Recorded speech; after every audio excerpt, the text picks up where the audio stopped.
ਹਾਂਜੀ ਦੋਸਤੋ, ਤੁਸੀਂ ਜੁੜੇ ਹੋਏ ਹੋ ਹੈਲਥ ਪੋਸਟ ਵਰਲਡ ਦੇ ਨਾਲ। ਅੱਜ ਆਪਾਂ ਜਿਹੜੇ ਵਿਸ਼ੇ ਤੇ ਗੱਲਬਾਤ ਕਰਨੀ ਹੈ ਉਹ ਵਿਸ਼ਾ ਆਪਣੇ ਸਾਰਿਆਂ ਦੀ ਸਿਹਤ ਨਾਲ ਜੁੜਿਆ ਹੋਇਆ ਹੈ। ਅੱਜ ਆਪਾਂ ਗੱਲ ਕਰਾਂਗੇ ਵਾਤਾਵਰਣ ਤੇ ਕੀਟਨਾਸ਼ਕਾਂ ਦੇ ਸਿਹਤ ਤੇ ਕੀ ਪ੍ਰਭਾਵ ਰਹਿੰਦੇ ਆ। ਇਸ ਸੰਬੰਧ ਦੇ ਵਿੱਚ ਅਸੀਂ ਵਾਤਾਵਰਣ ਦੇ ਖੇਤਰ ਵਿੱਚ ਵਡਮੁੱਲਾ ਕੰਮ ਕਰਨ ਵਾਲੇ ਡਾਕਟਰ ਪ੍ਰਿਤਪਾਲ ਸਿੰਘ ਨਾਲ ਗੱਲਬਾਤ ਕਰਾਂਗੇ ਤੇ ਉਹ ਆਪਾਂ ਨੂੰ ਦੱਸਣਗੇ ਕਿ ਕਿਹੜੇ ਕੀਟਨਾਸ਼ਕਾਂ ਦਾ ਸਾਡੀ ਸਿਹਤ ਤੇ ਬੁਰਾ ਪ੍ਰਭਾਵ ਹੈ ਤੇ ਕੀ ਪ੍ਰਭਾਵ ਹੈਗੇ ਆ। ਆਓ ਆਪਾਂ ਗੱਲਬਾਤ ਕਰਦੇ ਹਾਂ ਡਾਕਟਰ ਪ੍ਰਿਤਪਾਲ ਸਿੰਘ ਨਾਲ। ਹਾਂਜੀ ਡਾਕਟਰ ਸਾਹਿਬ, ਇੱਕ ਜਿਹੜਾ ਆਪਾਂ ਅੱਜ ਵਿਸ਼ਾ ਚੁਣਿਆ ਹੈਗਾ ਹੈ ਵੀ ਕੀਟਨਾਸ਼ਕਾਂ ਦੇ ਜਾਂ ਗੰਧਲੇ ਹੋ ਰਹੇ ਵਾਤਾਵਰਣ ਦੇ ਇਹਦੇ ਸਿਹਤ 'ਤੇ ਕੀ ਪ੍ਰਭਾਵ ਹੁੰਦੇ ਆ, ਉਹਦੇ ਬਾਰੇ ਚਾਨਣਾ ਜ਼ਰੂਰ ਪਾਓ ਜੀ। ਦੇਖੋ, ਹੈਲਥ ਨੂੰ ਕਦੇ ਵੀ ਅਸੀਂ ਆਈਸੋਲੇਟ 'ਚ ਨਹੀਂ ਰੱਖ ਸਕਦੇ ਹਾਂ ਵੀ ਬੰਦਾ ਅਲੱਗ ਹੈ, ਵਾਤਾਵਰਨ ਅਲੱਗ ਹੈ, ਹਵਾ ਅਲੱਗ ਹੈ, ਪਾਣੀ ਅਲੱਗ ਹੈ। ਇਹ ਵਨਨੈਸ ਦਾ ਕੰਸੈਪਟ ਹੈਗਾ, ਇੱਕ ਹੀ ਹੈ। ਚਾਹੇ ਇਹਨੂੰ ਸਪਿਰਿਚੁਅਲ ਮੀਨਿੰਗ 'ਚ ਵੀ ਆਪਾਂ ਕਹਿ ਸਕਦੇ ਹਾਂ ਵੀ ਜਿਵੇਂ ਇੱਕ ਦਾ ਸਿਧਾਂਤ ਦਿੱਤਾ ਗੁਰੂ ਨਾਨਕ ਸਾਹਿਬ ਨੇ ਸਾਰਾ, ਤਾਂ ਇਹ ਵਨਨੈਸ ਦੇ ਵਿੱਚ ਹੀ ਹੈ। ਜਦੋਂ ਵੀ ਇਨਵਾਇਰਮੈਂਟ ਦੇ ਵਿੱਚ ਕੋਈ 1% ਟੌਕਸਿਨ ਵੱਧ ਜਾਂਦਾ ਤਾਂ ਉੱਥੋਂ ਦੇ ਜਿੰਨੇ ਸਪੀਸੀਜ਼ ਹੋਣਗੇ, ਜਿੰਨੇ ਪਲਾਂਟਸ ਹੋਣਗੇ, ਜਿੰਨੀ ਸੋਇਲ ਹੋਏਗੀ, ਵਾਟਰ ਹੋਏਗਾ, ਜੋ 1% ਉਹਦੇ 'ਚ ਵੱਧ ਜਾਏਗਾ ਉਹਦਾ ਪ੍ਰਭਾਵ। ਮੰਨ ਲਓ ਇੱਕ ਕੈਮੀਕਲ ਜੇ 1% ਵੱਧ ਗਿਆ ਤਾਂ ਸਾਰੇ ਪਾਸੇ ਵੱਧ ਜਾਣਾ ਉਹਦਾ ਇਨਵਾਇਰਮੈਂਟ ਜਸਟ ਲਾਈਕ ਏ ਗਲਾਸ। ਤਾਂ ਗਲਾਸ ਜਿੰਨੇ ਸਬਸਟੈਂਸ ਪਏ ਨੇ ਸਾਰਿਆਂ 'ਚ ਇੰਪੈਕਟ ਇਕੁਅਲ ਆਏਗਾ ਉਹਦੇ 'ਚ। ਸੋ ਜਿਹੜਾ ਪੰਜਾਬ ਦੀ ਗੱਲ ਕਰੀਏ, ਪੰਜਾਬ ਦੇ ਵਿੱਚ ਜਦੋਂ ਹਰੀ ਕ੍ਰਾਂਤੀ ਆਈ ਤਾਂ ਲੋਕਾਂ ਨੇ ਬਹੁਤ ਸ਼ਗੂਫੇ ਛੱਡੇ। ਸਾਡੇ ਜਿਹੜੇ ਖੇਤੀਬਾੜੀ ਵਿਗਿਆਨੀ ਸੀ ਇਹਨਾਂ ਨੇ ਇੱਕ ਡਰ ਪੈਦਾ ਕੀਤਾ, ਦੇਖੋ ਜੀ ਪੰਜਾਬ ਪੂਰਾ ਭਾਰਤ ਭੁੱਖਾ ਮਰ ਜੂਗਾ, ਅਨਾਜ ਦੀ ਘਾਟ ਹੈ, ਹਰੀ ਕ੍ਰਾਂਤੀ ਦੀ ਜ਼ਰੂਰਤ ਹੈ।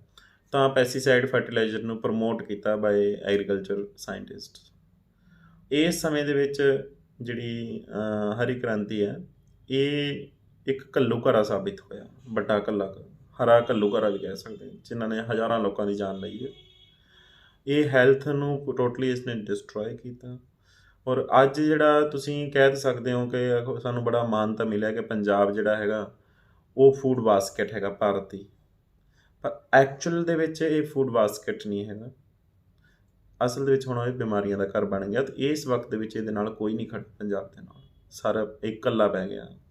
ਉਹ 'ਚ ਹੈਲਥ ਦੀ ਸਭ ਤੋਂ ਵੱਡੀ ਮਾਰ ਹੈ, ਉਹ ਸਾਡੀ ਬਿਮਾਰੀਆਂ ਦਾ ਕਾਰਨ ਹੀ ਬਣ ਜਾ ਰਿਹਾ। ਸਾਡੇ ਬੱਚੇ ਜਿਹੜੇ ਹੱਥਾਂ 'ਚ ਮਾਂ ਬਾਪ ਨੂੰ ਟੋਰਨੇ ਪੈ ਰਹੇ ਆ।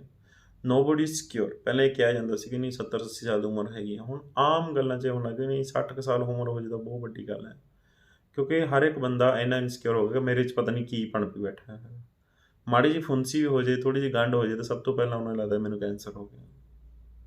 ਤਾਂ ਇਸ ਤਰ੍ਹਾਂ ਦੀਆਂ, ਇਸ ਤੋਂ ਇਲਾਵਾ ਵੀ ਜਿਹੜੀਆਂ ਨਿਊਰੋਲੋਜੀਕਲ ਡਿਸਆਰਡਰ ਬਹੁਤ ਵੱਧ ਗਏ ਨੇ, ਦਿਮਾਗੀ ਬਿਮਾਰੀਆਂ। ਇਹੋ ਜਿਹਾ ਡਾਕਟਰ ਸਾਹਿਬ, ਇਹੋ ਜਿਹਾ ਡਰ ਕਿਉਂ ਮਤਲਬ ਲੋਕਾਂ ਦੇ ਜ਼ਿਹਨ 'ਚ ਕਿਉਂ ਆ ਗਿਆ ਜੀ? ਜਦੋਂ ਤੁਹਾਡੇ ਆਸ-ਪਾਸ ਇਸ ਤਰ੍ਹਾਂ ਦੀਆਂ ਘਟਨਾਵਾਂ ਹੋ ਰਹੀਆਂ ਹੋਣ, ਤੁਹਾਡੇ ਅੜੋਸ ਪੜੋਸ ਚੋਂ, ਹਰ ਇੱਕ ਪੜੋਸ ਚੋਂ ਇੱਕ ਲਾਸ਼ ਉੱਠੀ ਹੋਵੇ, ਜਵਾਨ ਲਾਸ਼ ਉੱਠੀ ਹੋਵੇ, ਤਾਂ ਫਿਰ ਤੁਸੀਂ ਵੀ ਉਹਨਾਂ ਦੇ ਸਹਿਚਾਰੀ ਰਹਿੰਦੇ ਹੋ, ਸਹਿਪਾਠੀ ਰਹਿੰਦੇ ਹੋ, ਤਾਂ ਤੁਹਾਡੇ ਸਬਕੌਨਸ਼ੀਅਸ ਮਾਈਂਡ 'ਚ ਜਾ ਕੇ ਗੱਲ ਉਹ ਬੈਠ ਜਾਂਦੀ ਆ। ਜਦੋਂ ਉਹ ਜਿਹੜਾ ਮਰਜ਼ੀ ਬੰਦਾ ਦਲੇਰ ਹੋਵੇ, ਉਹਦੇ ਚੇਤਨ ਮਨ ਦੇ ਵਿੱਚ ਇਹ ਗੱਲ ਪਈ ਹੁੰਦੀ ਹੈ ਕਿ ਸ਼ਾਇਦ ਯਾਰ ਮੈਨੂੰ ਹੋਵੇ ਨਾ ਇਸ ਤਰ੍ਹਾਂ ਦੀ ਬਿਮਾਰੀ। ਜਿਵੇਂ ਕਰੋਨਾ ਦੇ ਟਾਈਮ ਦੇ ਵਿੱਚ ਹੋਇਆ, ਇੰਨੇ ਸਾਇਰਨ ਵੱਜੇ ਰਹੇ ਸੀ, ਇੰਨੇ ਐਂਬੂਲੈਂਸਿਸ ਹੋ ਰਹੀਆਂ ਸਾਰੀਆਂ, ਸੀ ਬੜੇ ਵਧੀਆ ਬੰਦੇ ਸੀ, ਜਿਹੜੇ ਸਟਰੋਂਗ ਬੰਦੇ ਸੀਗੇ, ਉਹਨਾਂ ਨੂੰ ਵੀ ਜਦੋਂ ਬੁਖਾਰ ਹੋਇਆ ਤਾਂ ਉਹ ਵੀ ਹੌਸਲਾ ਹਾਰ ਗਏ। ਬਹੁਤ ਸਾਰੇ ਲੋਕ ਹੌਸਲਾ ਹਾਰਨ ਕਰਕੇ ਮਰ ਗਏ, ਨਾ ਕਿ ਕਰੋਨਾ ਕਰਕੇ ਮਰ ਗਏ। ਸੋ ਪੰਜਾਬ ਦੇ ਵਿੱਚ ਵੀ ਇਹ ਟਰੈਂਡ ਰਿਹਾ। ਪੰਜਾਬ ਦੇ ਵਿੱਚ 3 ਖੇਤੀਆਂ ਜਿਹੜੀਆਂ ਮੇਨ ਸੀ, ਕਣਕ ਸੀ ਆਈ, ਹਰੀ ਕ੍ਰਾਂਤੀ ਦੇਣ ਸੀ ਜਿਹੜੀ, ਉਹਦੇ ਵਿੱਚ ਚਾਵਲ ਵੀ ਆਏ, ਔਰ ਕਾਟਨ ਵੀ ਉਹਦਾ ਇੱਕ ਪਾਰਟ ਸੀਗਾ। ਇਹ 3 ਖੇਤੀਆਂ ਆਈਆਂ, ਤਿੰਨੇ ਹੀ ਬਹੁਤ ਜ਼ਹਿਰੀਲੀਆਂ ਸੀ, ਜਿਨ੍ਹਾਂ ਦੀ ਪੰਜਾਬ ਨੂੰ ਕੋਈ ਲੋੜ ਨਹੀਂ ਸੀ।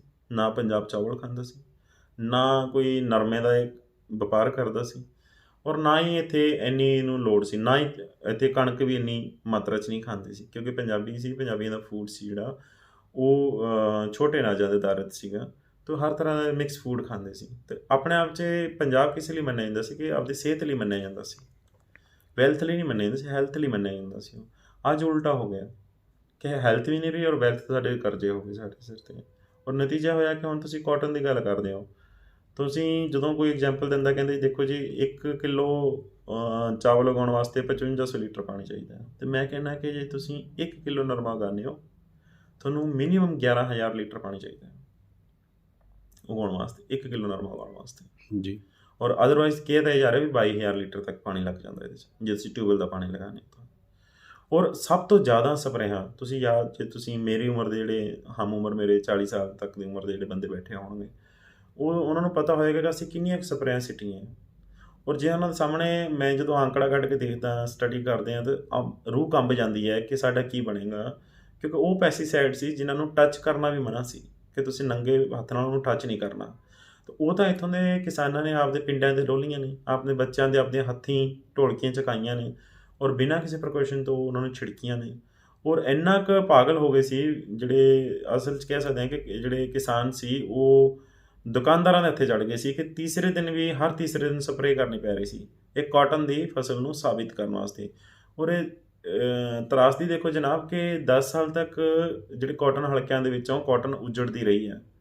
ਔਰ ਸਾਡੇ ਖੇਤੀਬਾੜੀ ਮਾਹਰ ਇੱਕ ਉਹਦਾ ਬਦਲ ਦੇਣ, ਖੇਤੀ ਉਹ ਫਸਲ ਦਾ ਬਦਲ ਦੇਣ ਦੀ ਬਜਾਏ ਉਸ ਨੂੰ ਨਰਮੇ ਨੂੰ ਸਕਸੈਸ ਕਰਨ 'ਤੇ ਲੱਗੇ ਰਹੇ, ਜਿਹੜੀ ਕਿ ਸਭ ਤੋਂ ਜ਼ਹਿਰੀਲੀ ਖੇਤੀ ਆ ਔਰ ਜਿਹੜੀ ਅਨਪ੍ਰੈਡਿਕਟੇਬਲ ਹੈ।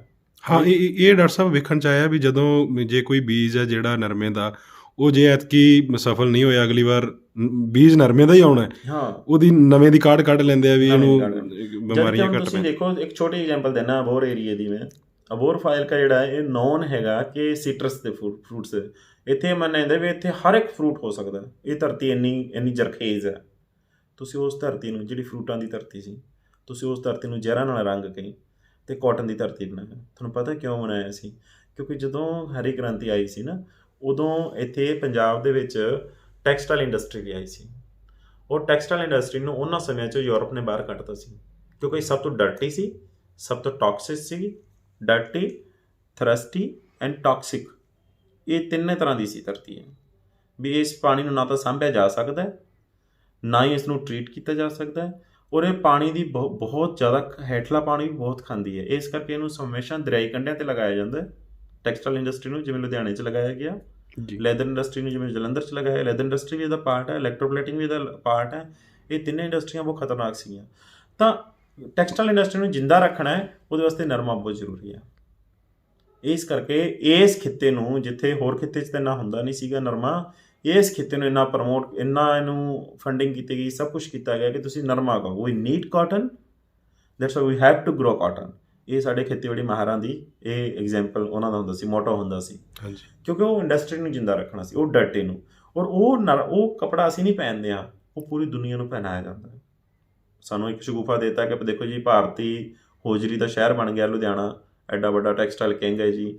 ਇਹ ਦੇਖੋ, ਜਿਹੜੀ ਹਿਊਮਨ ਫਰੈਂਡਲੀ ਨਾ ਹੋਵੇ ਇੰਡਸਟਰੀ, ਉਹ ਜਿੱਥੇ ਰੁਜ਼ਗਾਰ ਘੱਟ ਤਾਂ ਉੱਥੇ ਉਹ ਉਹਨਾਂ ਦੀ ਜ਼ਿੰਦਗੀਆਂ ਜ਼ਿਆਦਾ ਖਾਵੇ, ਤਾਂ ਉਹ ਇੰਡਸਟਰੀ ਨੂੰ ਹਿਊਮਨ ਫਰੈਂਡਲੀ ਨਹੀਂ ਕਿਹਾ ਜਾਂਦਾ।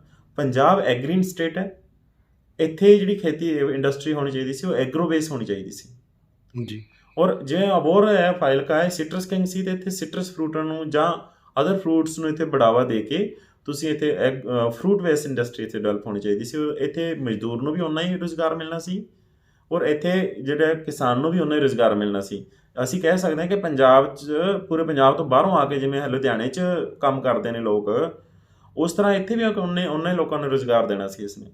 ਪਰ ਸਾਡਾ ਫੋਕਸ ਸੀ ਜਿਹੜਾ, ਉਹ ਪੈਸਟੀਸਾਈਡ ਵੇਚਣ 'ਤੇ ਸੀਗਾ, ਉਹ ਫਰਟੀਲਾਈਜ਼ਰ ਵੇਚਣ 'ਤੇ ਸੀ। ਉਹ ਤਾਂ ਸਾਡੇ ਪੋਲੀਟੀਸ਼ੀਅਨ ਸੀ, ਜਿੰਨੇ ਵੀ ਸਾਡੇ ਮਾਹਰ ਸੀਗੇ, ਉਹਨਾਂ ਦੀ ਦੇਣ ਸੀ ਕਿ ਹਿੱਸੇ ਸੀ ਉਹਨਾਂ ਲੋਕਾਂ ਦੇ। ਤੁਸੀਂ ਦੇਖੋ ਕਿ ਇਹਨਾਂ ਇਲਾਕਿਆਂ ਦੇ ਵਿੱਚ, ਕਾਟਨ ਇਲਾਕਿਆਂ ਦੇ ਵਿੱਚ, ਕਰਿਆਨੇ ਦੀ ਦੁਕਾਨਾਂ ਉਨੀਆਂ ਨਹੀਂ ਹੈਗੀਆਂ ਜਿੰਨੀਆਂ ਸਪਰੇਆਂ ਦੀਆਂ ਦੁਕਾਨਾਂ ਹੈਗੀਆਂ। ਔਰ ਇੱਥੇ ਜਦੋਂ ਫੋਰਨ ਤੋਂ ਕੁਛ ਆਉਂਦੇ ਨੇ, ਸ਼ਾਰਟ ਕਰਦੇ, ਕਹਿੰਦੇ ਇੰਨੀਆਂ ਦੁਕਾਨਾਂ, ਇਹ ਪੂਰੇ ਪੰਜਾਬ ਨੂੰ ਸਰਵ ਕਰਨਗੀਆਂ। ਅਸੀਂ ਕਹਿੰਦੇ ਨਹੀਂ, ਇਹ ਇਕੱਲੇ ਛੋਟੇ ਜਿਹੇ ਇਸ ਇਲਾਕੇ ਨੂੰ, ਖਿੱਤੇ ਨੂੰ, ਫਾਜ਼ਿਲਕਾ ਖਿੱਤੇ ਨੂੰ ਸਰਵ ਕਰਨਗੀਆਂ।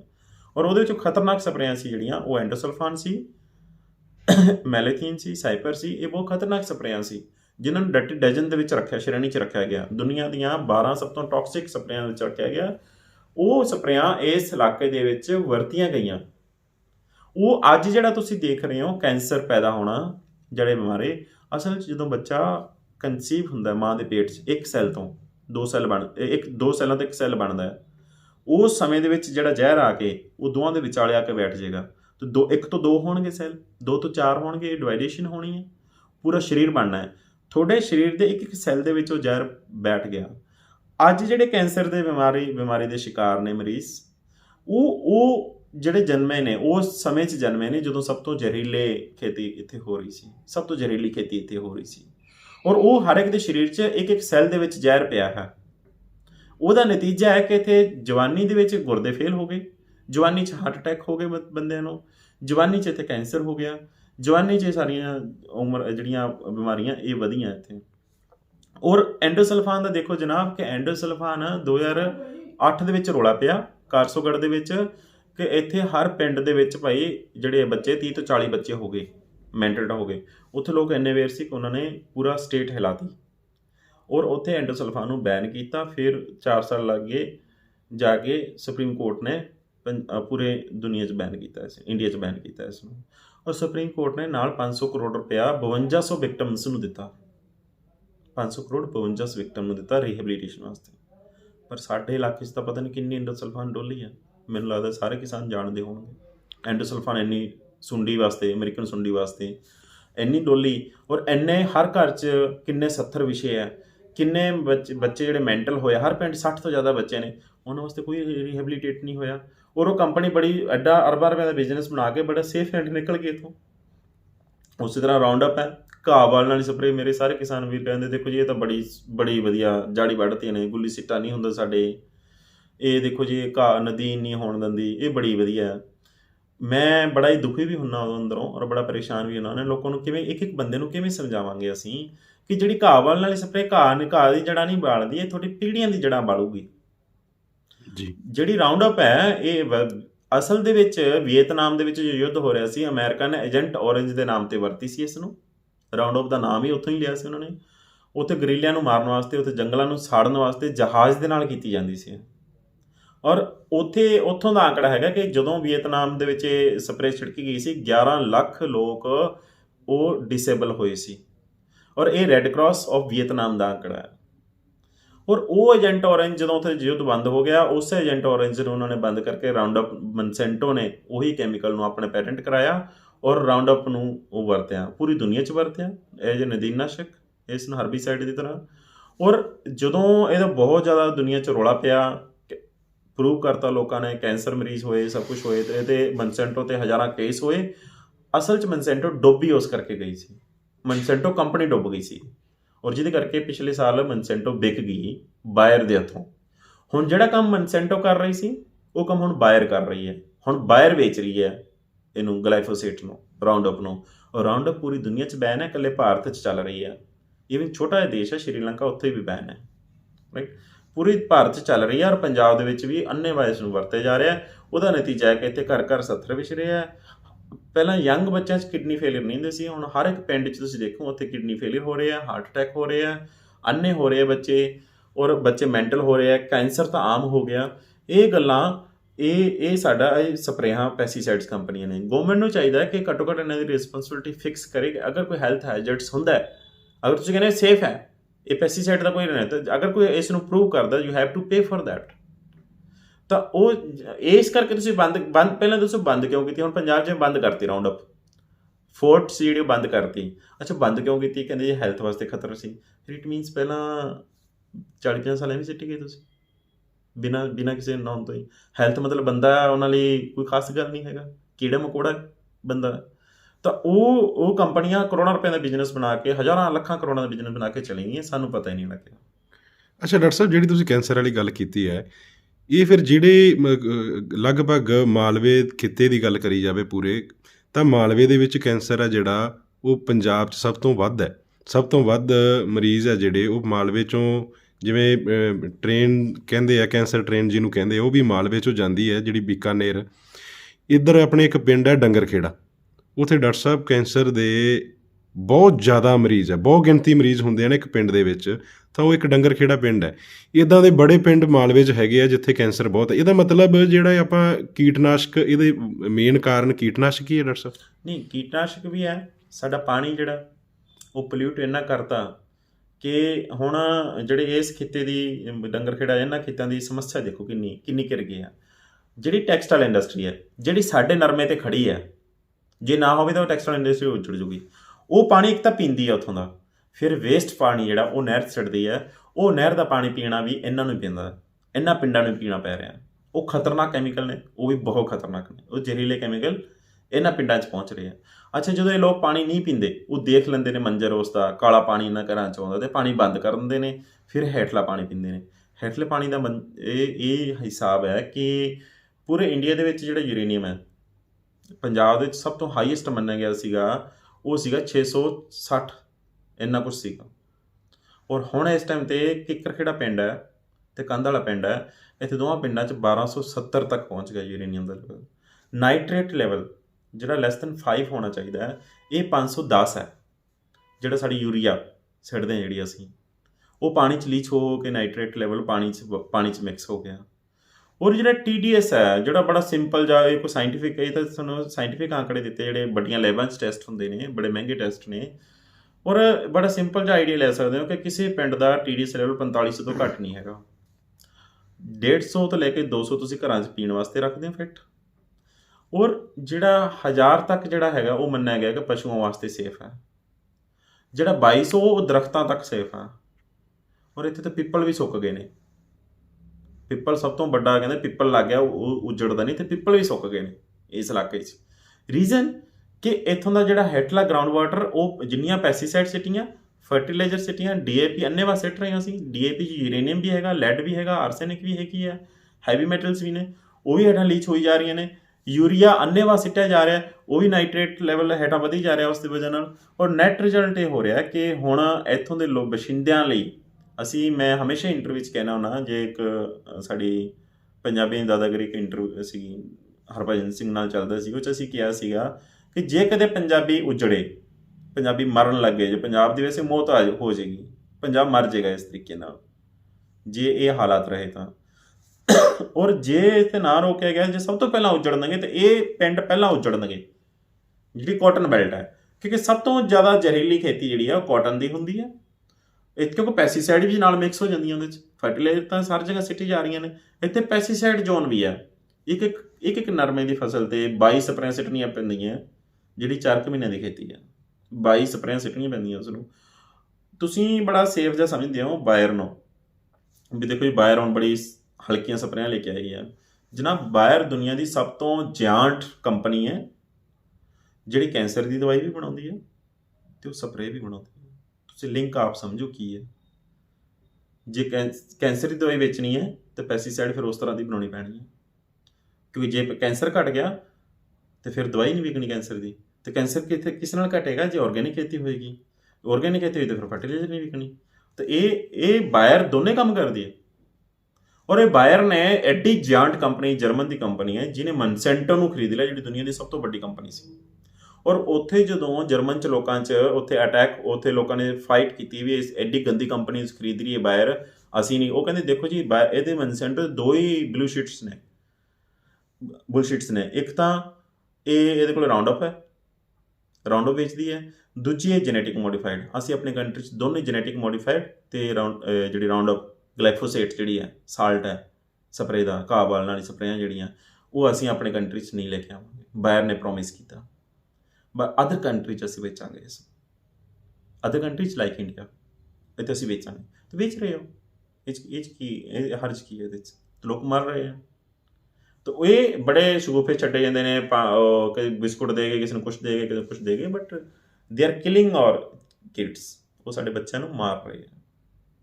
ਜਿਵੇਂ ਡਾਕਟਰ ਸਾਹਿਬ, ਇਹ ਪੈਦਾਵਾਰ ਨੂੰ ਵਧਾਉਣ ਵਾਸਤੇ ਕੀਟਨਾਸ਼ਕਾਂ ਦੀ ਵਰਤੋਂ ਹੁੰਦੀ ਹੈ, ਪਰ ਇਹ ਕੀਟਨਾਸ਼ਕ ਸਾਡੀ ਸਿਹਤ 'ਤੇ ਇੰਨੇ ਬੁਰੇ ਪ੍ਰਭਾਵ ਪਾਉਂਦੇ ਆ, ਅਤੇ ਇਹਦੇ ਲਈ ਫਿਰ ਕੀ ਹੋਣਾ ਕੀ ਚਾਹੀਦਾ ਡਾਕਟਰ ਸਾਹਿਬ? ਸਾਡੀ ਜਿਹੜੀ ਹੈ ਸਟੇਟ ਦੀ ਜਿਹੜੀ ਨੀਤੀ ਹੈ ਉਹ ਐਗਰੋ ਬੇਸ ਹੋਣੀ ਚਾਹੀਦੀ। ਜਿਹੜੀ ਪੰਜਾਬ ਜਿਹੜੀ ਐਗਰੀ ਸਟੇਟ ਹੈ, ਇੱਥੇ ਪਹਿਲਾਂ ਜਿਹੜੀ ਕ੍ਰੌਪਸ ਦੀ ਡਾਇਵਰਸੀਫਿਕੇਸ਼ਨ ਹੋਣੀ ਚਾਹੀਦੀ ਹੈ। ਕਿ ਜਿਸ ਸਟੇਟ 'ਚ ਮੰਨ ਲਓ ਇੱਥੇ ਅਬੋਹਰ ਫਾਜ਼ਿਲਕਾ ਏਰੀਆ ਜਿਹੜਾ ਹੈਗਾ, ਇੱਥੇ ਜੇ ਫਰੂਟ ਦੀ ਧਰਤੀ ਹੈ ਅਤੇ ਫਲ ਹੁੰਦੇ ਆ, ਫਿਰ ਇੱਥੇ ਨਰਮਾ ਕਾਹਤੋਂ ਵੇਚਣਾ ਤੁਸੀਂ? ਬਹੁਤ ਸਾਰੇ ਫਲਾਂ ਦੀ ਜਿਹੜੀ ਖੇਤੀ ਹੈ ਜਿਹੜੀ ਕੀਤੀ ਜਾਂਦੀ, ਜਿਹੜੀ 12 ਮਹੀਨੇ 30 ਦਿਨ ਇੱਥੇ ਫਲ ਉਗਾਏ ਜਾ ਸਕਦੇ ਆ। ਇੱਥੇ ਉਸ ਨੂੰ ਪ੍ਰਮੋਟ ਕਰਨਾ ਚਾਹੀਦਾ। Fruit waste industry, fruit waste ਜਿਹੜੀ ਕ੍ਰੌਪਸ। ਦੂਸਰੀ ਜਿਹੜੀ ਦਾਲਾਂ, ਬਹੁਤ ਸਾਰੇ ਜਿਹੜੇ ਖਿੱਤੇ ਨੇ ਪੰਜਾਬ ਵਿੱਚ, ਦਾਲਾਂ ਬਹੁਤ ਵਧੀਆ ਹੁੰਦੀਆਂ, ਉੱਥੇ ਦਾਲਾਂ ਨੂੰ ਪ੍ਰਮੋਟ ਕਰਨਾ ਚਾਹੀਦਾ। ਇਸ ਤਰ੍ਹਾਂ ਖਿੱਤੇ ਦੇ ਆਧਾਰਿਤ ਪਹਿਲਾਂ ਨੂੰ ਜ਼ੋਨ ਵਾਈਜ਼ ਵੰਡਿਆ ਜਾਵੇ ਇਸ ਨੂੰ, ਪੰਜਾਬ ਨੂੰ। ਇੱਥੇ ਇੰਡਸਟਰੀ ਵੀ ਉਹਦੇ ਬੇਸ ਹੋਵੇ, ਜਿਹੜੀ ਕਿ ਹਾਰਮਫੁਲ ਨਾ ਹੋਵੇ, ਕਿਉਂਕਿ ਐਗਰੀਨ ਸਟੇਟ ਹੈ। ਔਰ ਜਿਹੜੀ ਆਰਗੈਨਿਕ ਜਿਹੜੀ ਫਾਰਮਿੰਗ ਹੈ, ਉਹਨੂੰ ਪ੍ਰਮੋਟ ਕੀਤਾ ਜਾਣਾ ਚਾਹੀਦਾ। ਇਹਦੀ ਫਾਰਮਰ ਡਰਦਾ ਕਾਹਤੋਂ ਹੈ? ਕਿ ਤਾਂ ਉਹਦੀ ਮਾਰਕੀਟ ਨਹੀਂ ਹੈ। ਦੂਸਰਾ, ਉਹ ਪੈਦਾਵਾਰ ਘੱਟ ਹੋਏਗੀ ਤਾਂ ਉਹਨਾਂ ਦਿਨਾਂ 'ਚ ਉਹਦਾ ਲੋਸ ਕੌਣ ਦੇਗਾ? ਜਿੰਨੀ subsidy, direct subsidy by fertiliser ਦਿੱਤੀ ਹੁੰਦੀ ਹੈ, ਯੂਰੀਆ DAP ਦੇ ਉੱਤੇ ਦਿੱਤੀ ਹੁੰਦੀ ਹੈ, ਉਹ ਡਾਇਰੈਕਟ ਫਾਰਮਰ ਨੂੰ ਦਿੱਤੀ ਜਾਣੀ ਚਾਹੀਦੀ ਹੈ ਕਿ ਆਰਗੈਨਿਕ ਖੇਤੀ ਕਰਦਾ, ਤਾਂ ਹੀ ਉਹ ਉਤਸ਼ਾਹਿਤ ਹੋ ਸਕਦਾ। ਉਹ ਡਾਇਰੈਕਟ ਉਹਦੇ ਖਾਤੇ 'ਚ ਆਉਣੀ ਚਾਹੀਦੀ ਹੈ। ਦੂਸਰਾ, ਉਹਦੀ ਜਿਹੜੀ ਜਦੋਂ ਤੁਸੀਂ ਡਾਇਵਰਸੀਫਿਕੇਸ਼ਨ ਕਰ ਦੋਗੇ ਛੋਟੇ ਤਾਂ ਉਹ ਜਿਹੜੀ ਹੈ ਤੁਸੀਂ ਪਲਸਿਸ ਬਾਹਰੋਂ ਇੰਪੋਰਟ ਕਰ ਰਹੇ ਹੋ, ਦਾਲਾਂ ਅਸੀਂ ਇੰਪੋਰਟ ਕਰਦੇ ਹਾਂ ਪੂਰੀ ਦੁਨੀਆ 'ਚੋਂ, ਠੀਕ ਹੈ। ਤੇ ਇਹਦੇ MSP ਜਿਹੜਾ ਉਹ ਸੈਂਟਰ ਦਾ ਵਿਸ਼ਾ ਨਹੀਂ ਹੋਣਾ ਚਾਹੀਦਾ, ਉਹ ਸਟੇਟ ਦਾ ਹੋਣਾ ਚਾਹੀਦਾ। MSP ਸਟੇਟ ਨੂੰ ਨਿਰਧਾਰਿਤ ਕਰਨੀ ਚਾਹੀਦੀ। ਕੇਰਲਾ ਨੇ ਕੀਤੀ ਹੈ। ਜੇ ਅਸੀਂ ਇਹਨੂੰ ਡਾਇਵਰਸੀਫਿਕੇਸ਼ਨ 'ਚ ਲੈ ਕੇ ਆਵਾਂਗੇ ਤਾਂ ਈਜ਼ੀਲੀ ਅਸੀਂ ਕਰ ਸਕਦੇ ਹਾਂ। ਸਾਨੂੰ ਕੋਈ ਸਟੇਟ ਨੂੰ ਕਿਤੇ ਸੈਂਟਰ ਵਾਲਾ ਹੱਥ ਅੱਡਣ ਦੀ ਲੋੜ ਹੀ ਨਹੀਂ ਹੈ ਉਹਦੇ ਵਿੱਚ, ਰਾਈਟ। ਤਾਂ ਉਹਦੇ 'ਚ ਇੱਕ ਕਰਾਰਾ ਜਵਾਬ ਹੀ ਹੋਣਾ ਚਾਹੀਦਾ। ਔਰ ਅਦਰ ਕੰਟਰੀਜ਼ ਲਈ ਡਾਇਰੈਕਟ ਐਕਸਪੋਰਟ ਵੀ ਇਹਦਾ ਸਟੇਟ ਦੇ ਹੱਥ ਹੋਣਾ ਚਾਹੀਦਾ ਜੀ। ਤੇ ਡਾਕਟਰ ਸਾਹਿਬ ਇਹਦੇ ਬਾਰੇ ਜਿਹੜਾ ਹੈਗਾ ਲੋਕਾਂ ਨੂੰ ਕੀ ਕਰਨਾ ਚਾਹੀਦਾ, ਕਿਉਂਕਿ ਸਿਹਤ ਬੜੀ ਜ਼ਰੂਰੀ ਹੁੰਦੀ ਹੈ। ਜੇ ਸਾਡੀ ਸਿਹਤ ਹੀ ਤੰਦਰੁਸਤ ਜਾਂ ਠੀਕ ਨਹੀਂ ਹੈਗੀ ਤਾਂ ਮਤਲਬ ਹੋਰ ਜੋ ਵੀ ਆਪਾਂ ਪੈਦਾਵਾਰ ਹੈ ਜਾਂ ਹੋਰ ਵਧਾ ਕੇ ਫਿਰ ਉਹਦੇ ਕੀ ਫਾਇਦੇ ਹੋਣਗੇ ਆਪਾਂ ਨੂੰ? ਦੇਖੋ, ਅਸੀਂ ਪਹਿਲੇ ਇਹ ਹੈ ਕਿ ਅਸੀਂ ਪੈਦਾਵਾਰ ਵਧਾਵਾਂਗੇ, ਸਾਨੂੰ ਉਹਨੇ ਰੇਟ ਡਿੱਗਣਗੇ। ਸਾਨੂੰ MSP ਲਈ ਸੈਂਟਰ ਵੱਲ ਦੇਖਣਾ ਪੈਂਦਾ। ਔਰ ਅਸੀਂ ਪੈਦਾਵਾਰ ਵਧਾ ਕੇ ਇਸ ਲਈ ਰਹੇ ਹਾਂ ਕਿ ਦੂਸਰੇ ਸਟੇਟਾਂ ਨੂੰ ਅਸੀਂ ਫੀਡ ਕਰਨਾ ਹੈ। ਲੇਕਿਨ ਕੀ ਸਾਡੇ ਬੱਚੇ ਮਰ ਰਹੇ, ਸਾਡੇ ਨਾਲ ਕੋਈ ਖੜਾ ਹੈ? ਕੀ ਪੰਜਾਬ ਦੇ ਨਾਲ ਕੋਈ ਪੰਜਾਬ ਦਾ ਕਰਜ਼ਾ ਮਾਫ ਕਰਨ ਲਈ ਅੱਗੇ ਆਇਆ ਹੈ? ਦੂਸਰੀਆਂ ਸਟੇਟਾਂ ਇਸ ਲਈ ਇਨੀਸ਼ੀਏਟ ਕਰ ਰਹੀਆਂ ਹਨ। ਜੇ ਪੈਦਾਵਾਰ ਘਟੇਗੀ ਤਾਂ ਸਾਡੇ ਰੇਟ ਵਧਣਗੇ, ਸਾਨੂੰ ਤਾਂ ਕੋਈ ਸਮੱਸਿਆ ਨਹੀਂ ਉਹਦੇ ਵਿੱਚ। ਲੇਕਿਨ ਇਹ ਹੌਲੀ ਹੌਲੀ ਕਰਕੇ ਇਹ ਜਿਹੜੀ ਪਾਲਿਸੀ ਜਿਹੜੀ ਹੈ ਇਹ ਲੋਕਾਂ ਦੇ ਹੱਥ 'ਚ ਨਹੀਂ ਹੁੰਦੀ, ਇਹ ਲੀਡਰ ਤੈਅ ਕਰਦੇ ਨੇ। ਔਰ ਇਹ ਗੌਰਮੈਂਟ ਨੂੰ ਹੀ ਤੈਅ ਕਰਨਾ ਪੈਣਾ ਹੈ, ਕਿਉਂਕਿ ਕਿਸਾਨ ਨੂੰ ਤੁਸੀਂ ਬਲੇਮ ਨਹੀਂ ਕਰ ਸਕਦੇ ਕਿ ਉਹਨੇ ਜਿਹੜੀ ਹੈ ਉਹ ਪੈਸਟੀਸਾਈਡ ਆਧਾਰਿਤ ਖੇਤੀ ਕੀਤੀ ਹੈ। ਇਹ ਗੌਰਮੈਂਟ ਨੇ ਦਿੱਤਾ ਸੀ, ਸਟੇਟਸ ਨੇ ਦਿੱਤਾ ਸੀ ਇਹਨਾਂ ਨੂੰ, ਸਟੇਟ ਨੇ ਦਿੱਤਾ ਸੀ ਇਹਨਾਂ ਨੂੰ, ਔਰ ਉਹਨਾਂ ਨੇ ਪ੍ਰਮੋਟ ਕੀਤਾ। ਉਹ ਇੱਧਰ ਲੈ ਗਏ। ਦੇਖੋ, MSP ਸਿਰਫ 2 ਫਸਲਾਂ ਦੇ ਰਹੇ ਨੇ, ਕਣਕ ਤੇ ਝੋਨਾ। ਇਟ ਮੀਨਸ ਕਿ they are compelling to the people, right. ਉਹ ਇੰਪੋਜ਼ ਕਰ ਰਹੇ ਨੇ ਕਿ ਤੁਸੀਂ 2 ਹੀ ਫਸਲਾਂ ਬੀਜੋਗੇ ਤਾਂ ਹੀ ਅਸੀਂ ਖਰੀਦਾਂਗੇ, ਦੂਸਰੀਆਂ ਫਸਲਾਂ ਬੀਜਾਂਗੇ ਅਸੀਂ ਨਹੀਂ ਖਰੀਦਾਂਗੇ। ਤੇ ਉਹ ਮਾਰਨਾ ਚਾਹ ਰਹੇ ਨੇ ਨਾ, ਸਾਡਾ ਪਾਣੀ ਲੁੱਟ ਰਹੇ ਨੇ ਨਾ। ਹੁਣ ਪਾਣੀ ਸਾਡਾ ਅਸੀਂ ਗੰਦਲਾ ਕਰ ਲਿਆ। ਦੂਜਾ ਪਾਣੀ ਜਿਹੜਾ ਹੇਠਾਂ ਅਸੀਂ 900 ਫੁੱਟ ਤੱਕ 1000 ਫੁੱਟ ਤੱਕ ਲੈ ਗਏ ਆ, ਉਸ ਨੂੰ ਹੇਠਲਾ ਪਾਣੀ ਅਸੀਂ ਸੁਕਾ ਲਿਆ, ਸੋਮਾ ਅਸੀਂ। ਨਹਿਰਾਂ ਦਾ ਪਾਣੀ ਜਿਹੜਾ ਸਾਡੀ ਸਟੇਟਾਂ ਦੇ ਆਪਸ ਵਿੱਚ ਮਸਲੇ ਨੇ, ਉਹਨਾਂ ਵਾਸਤੇ ਲੜ ਰਹੇ ਆ। ਜੇ ਇਹ ਸਾਡੇ ਛੋਟੇ ਅਨਾਜਾਂ ਵਿੱਚ ਆਧਾਰਿਤ ਖੇਤੀ ਹੋਏਗੀ, ਇਹ ਕ੍ਰੌਪਸ ਡਾਇਵਰਸੀਫਿਕੇਸ਼ਨ ਹੋਏਗੀ, ਸਾਨੂੰ ਬਹੁਤੀਆਂ ਫਸਲਾਂ ਲਈ ਪਾਣੀ ਦੀ ਜ਼ਰੂਰਤ ਹੀ ਨਹੀਂ ਹੈ। ਚਾਵਲ ਸਾਡਾ ਅਸੀਂ ਨਾ ਕੋਈ ਪੰਜਾਬੀ ਖਾਂਦੇ ਆ ਔਰ ਨਾ ਹੀ ਸਾਡਾ ਕੀਤਾ ਹੈ। ਤਾਂ ਇਹਦੇ 'ਤੇ ਦੂਸਰੀਆਂ ਫਸਲਾਂ ਜਿਹੜੀ ਟ੍ਰੈਡੀਸ਼ਨਲ ਜਿਹੜੀਆਂ ਕ੍ਰੌਪਸ ਹੈ ਉਹ ਹੋਣੀ ਚਾਹੀਦੀਆਂ ਜੀ। ਤੇ ਡਾਕਟਰ ਸਾਹਿਬ ਜਿਹੜੀ ਆਪਾਂ ਸ਼ੁਰੂਆਤ 'ਚ ਗੱਲ ਕੀਤੀ ਸੀ ਵਾਤਾਵਰਨ ਦੀ, ਵੀ ਇਹਦੇ ਕੀ ਅਸਰ, ਇਹ ਨੌਜਵਾਨਾਂ 'ਤੇ ਡਾਕਟਰ ਸਾਹਿਬ ਕੀ ਇਹਦੇ ਪ੍ਰਭਾਵ ਪੈ ਰਹੇ? ਨੌਜਵਾਨਾਂ ਦੇ ਵਿੱਚ ਇਹ ਹੈ ਕਿ ਤੁਸੀਂ ਸ਼ਾਮ ਨੂੰ ਕਿਸੇ ਮੈਡੀਕਲ 'ਤੇ ਜਾ ਕੇ ਖੜ੍ਹ ਜਾਓ, ਉੱਥੇ ਸ਼ਾਮ ਨੂੰ ਯੰਗ ਬੰਦੇ ਜਿਹੜੇ ਆ ਉਹ ਸੈਕਸ ਜਿਹੜੀਆਂ ਮੈਡੀਸਿਨਸ ਉਹ ਲੈ ਕੇ ਜਾ ਰਹੇ ਆ। ਕਾਮਨੀ ਇਸ ਟਾਈਮ 'ਤੇ ਪਾਪੂਲਰ ਹੈ, ਜਾਤੀ ਫਲਾਦੀ ਬਟੀ ਉਹ ਪਾਪੂਲਰ ਹੋਈ ਪਈ। ਜਿਹੜੀਆਂ ਹੋਰ ਅੰਗਰੇਜ਼ੀ ਦਵਾਈਆਂ ਜਿਹੜੀਆਂ ਹੈਗੀਆਂ, ਸ਼ਾਮ ਵਾਲੇ ਟਾਈਮ 'ਤੇ ਤੁਸੀਂ ਜਾ ਕੇ ਖੜ੍ਹ ਜਾਓ ਕਿਸੇ ਮੈਡੀਕਲ, ਤੁਹਾਡੇ ਦੋਸਤ ਨੂੰ ਤੁਹਾਨੂੰ ਦੱਸ ਦੇਗਾ, ਤੁਹਾਨੂੰ ਲੈਬੋਰਟਰੀ ਵਾਲਾ ਦੱਸ ਦੇਗਾ ਕਿ ਸਪਰਮ ਰੇਟ ਜਿਹੜੇ ਹੈਗੇ ਆ ਉਹ ਬਹੁਤ ਘੱਟ ਗਏ ਨੌਜਵਾਨਾਂ ਦੇ ਵਿੱਚ। ਇਸ ਟਾਈਮ 'ਤੇ ਬਾਰਡਰ ਲਾਈਨ 'ਤੇ ਖੇਡ ਰਹੇ ਆ। ਆਉਣ ਵਾਲੇ ਜੇ ਇਹ ਹਾਲਤ ਰਹੀ ਤਾਂ ਆਉਣ ਵਾਲੇ 20 ਸਾਲਾਂ ਤੱਕ ਪੰਜਾਬੀ ਸ਼ਾਇਦ ਬੱਚਾ ਪੈਦਾ ਕਰਨ ਦੇ ਲਾਇਕ ਨਹੀਂ ਰਹਿਣਾ। ਇਸ ਟਾਈਮ 'ਤੇ ਜਿਹੜੇ ਡਿਵੋਰਸ ਦੇ ਕੇਸ ਚੱਲ ਰਹੇ ਨੇ ਮੈਕਸਿਮਮ, ਜਾਂ ਹਾਊਸ ਫਾਈਟਸ ਜਿਹੜੀ ਡੋਮੈਸਟਿਕ ਜਿਹੜੀਆਂ ਵਾਇਲੈਂਸ ਹੋ ਰਹੀਆਂ ਹੈਗੀਆਂ, ਇਹਦਾ ਨੈਟ ਰਿਜ਼ਲਟ ਇਹ ਹੈ ਕਿ ਸਾਡੀ ਇੰਪੋਰਟੈਂਸੀ ਰੇਟ ਵੱਧ ਰਹੀ ਹੈ ਪੰਜਾਬ ਦੇ। ਉਹਦਾ ਬਦਲ ਲੱਭਣ ਵਾਸਤੇ ਨੌਜਵਾਨ ਕੀ ਕਰਦਾ ਕਿ ਉਹ ਡਾਇਵਰਟ ਕਰਦਾ ਧਿਆਨ, ਅਤੇ ਉਹ ਉਸ ਵਾਸਤੇ ਕੋਈ ਨਸ਼ਾ ਕਰਦਾ, ਦਾਰੂ ਪੀਂਦਾ, ਤਾਂ ਕਿ ਉਹ ਇਹ ਕਵੇ ਕਿ ਮੇਰੀ ਦਾਰੂ ਪੀਤੀ ਹੈ, that's why I am not enjoying. ਉਹ ਨਸ਼ੇ 'ਚ ਰਹਿੰਦਾ ਹੈ ਤਾਂ ਕਿ ਸਾਰੇ ਘਰ ਦਾ ਮਾਹੌਲ ਹੀ ਹੋਰ ਪਾਸੇ ਰਹੇ, ਕਿਉਂਕਿ ਉਹਨੂੰ ਰੀਅਲ ਲਾਈਫ 'ਚ ਕੋਈ ਇੰਜੋਏ ਨਹੀਂ ਆ ਰਿਹਾ ਉਸ ਨੂੰ। ਉਹ ਚਾਹੇ ਤਾਂ ਬਾਏ ਉਹਦਾ ਕੰਮ ਵੀ ਉਹਨੇ ਨਹੀਂ ਹੈਗੇ ਆ, ਹੈਲਥ ਉਹਦੀ ਗਿਰ ਰਹੀ ਹੈ, ਔਰ ਇਸ ਕਰਕੇ ਹਰ ਕੋਈ ਬੰਦਾ ਨਸ਼ੇੜੀ ਵੀ ਬਣਦਾ ਜਾ ਰਿਹਾ। ਦੇਖੋ, ਨਸ਼ੇੜੀ ਤਾਂ ਉਹ ਪੀਕ 'ਤੇ ਕਹਿੰਦੇ ਜਿਹੜਾ ਬਾਹਰੋਂ ਆਪਣੇ ਆਪ ਦਵਾਈ ਖਰੀਦਣ ਖਾਣ ਲੱਗ ਜੇ। ਬਹੁਤ ਸਾਰੇ ਰਿਕਮੈਂਡਡ ਨਸ਼ੇੜੀ ਨੇ, ਸਾਈਕੈਟਰੀ ਡਾਕਟਰਾਂ ਕੋਲੇ ਸ਼ਾਮ ਨੂੰ ਤੁਸੀਂ ਆਂਕੜੇ ਲੈਣੇ ਆ, ਤੁਸੀਂ ਜਾ ਕੇ ਖੜ੍ਹ ਜਾਓ। ਇੱਕ ਡਾਕਟਰ ਕੋਲੇ ਰੋਜ਼ ਦੀ 200 ਮਰੀਜ਼ ਆਈ ਜਾਂਦਾ ਹੈਗਾ ਨਵਾਂ। ਔਰ ਉਹ ਜਿਹੜੇ ਨੇ ਉਹ ਔਨ ਰਿਕਾਰਡ ਨਸ਼ੇੜੀ ਨੇ, ਬੁੜੀਆਂ ਵੀ ਨਸ਼ੇੜੀ ਨੇ ਪੰਜਾਬ ਦੀਆਂ। ਰੀਜ਼ਨ ਕਿ ਉਹ ਸਾਈਕੈਟਰੀ ਮੈਡੀਸਿਨ ਤਾਂ ਲੈ ਰਹੀਆਂ ਨੇ। ਬਸ ਇਹ ਹੈ ਕਿ ਜਿਹੜੇ ਉਹ ਨੌਜਵਾਨ ਨੇ ਉਹ ਆਪਣੇ ਵਲੰਟਰੀਲੀ ਆਪਣੇ ਹਿਸਾਬ ਨਾਲ ਉਹ ਇਨਵਲੰਟਰੀ ਹੋ ਕੇ ਆਪਣੇ ਹਿਸਾਬ ਨਾਲ ਲਈ ਜਾ ਰਹੇ ਨੇ ਉਹਦੇ 'ਚ। ਔਰ ਇਸੇ ਤਰ੍ਹਾਂ ਹੀ ਇਹ ਜਿਹੜੀਆਂ ਹੋਰ ਡਿਜ਼ੀਜ਼ ਜਿਹੜੀਆਂ ਉਹ ਵੱਧਦੀਆਂ ਜਾ ਰਹੀਆਂ। ਨੌਜਵਾਨ ਜਿਹੜੇ ਆ ਉਹ ਬਹੁਤ ਸਾਰੇ ਉਹਨਾਂ ਦੀ ਜਿਹੜੀਆਂ ਹੈਲਥ ਇਸ਼ੂ ਹੈ, ਕਿਡਨੀ ਫੇਲੀਅਰ ਹੋ ਗਏ ਨੇ। ਯੰਗ ਬੱਚਿਆਂ 'ਚ ਅਗਰ ਕਿਡਨੀ ਫੇਲੀਅਰ ਹੋ ਰਿਹਾ, ਇਹ ਸਿਰਫ ਅਬੋਹਰ ਤੇ ਫਾਜ਼ਿਲਕਾ ਦਾ ਟ੍ਰੈਂਡ ਹੈ ਕਿ ਹਰ ਪਿੰਡ 'ਚ ਯੰਗ ਜਿਹੜੇ ਬੱਚੇ ਆ ਉਹਨਾਂ 'ਚ 4 ਤੋਂ 5 ਕੇਸ ਹਰ ਪਿੰਡ 'ਚ ਮਿਲ ਰਹੇ ਨੇ। ਅਤੇ ਅਸੀਂ ਇਹ ਡਿਮਾਂਡ ਕਰਦੇ ਹਾਂ ਇਸ ਸਮੇਂ ਪੋਲੀਟੀਕਲ ਮਾਹੌਲ ਦੇ ਵਿੱਚ ਕਿ ਸਾਡਾ ਜਿਹੜਾ ਇਸ਼ੂ ਹੈ ਉਹ ਹੈਲਥ ਹੋਣੀ ਚਾਹੀਦੀ ਹੈ, ਸਾਨੂੰ ਹੌਸਪੀਟਲ ਨਹੀਂ ਚਾਹੀਦੇ। ਅਗਰ ਕਹਿੰਦਾ ਅਸੀਂ ਹੌਸਪੀਟਲ ਵਧੀਆ ਬਣਾਵਾਂਗੇ, ਇਟ ਮੀਨਸ ਕਿ ਤੁਸੀਂ ਬਿਮਾਰੀਆਂ ਵਧਾਓਗੇ। ਸਾਨੂੰ ਹੈਲਥ ਚਾਹੀਦੀ ਹੈ, ਹੌਸਪੀਟਲ ਨਹੀਂ। ਜੀ। ਬਹੁਤ ਬਹੁਤ ਧੰਨਵਾਦ ਡਾਕਟਰ ਸਾਹਿਬ। ਦੋਸਤੋ, ਇਹ ਸੀ ਆਪਣੀ ਸਿਹਤ 'ਤੇ ਕੀਟਨਾਸ਼ਕਾਂ ਦੇ ਕੀ ਪ੍ਰਭਾਵ ਰਹਿੰਦੇ ਆ। ਅਗਲੀ ਵੀਡੀਓ ਨਾਲ ਤੁਹਾਨੂੰ ਜਲਦ ਮਿਲਾਂਗੇ। ਧੰਨਵਾਦ।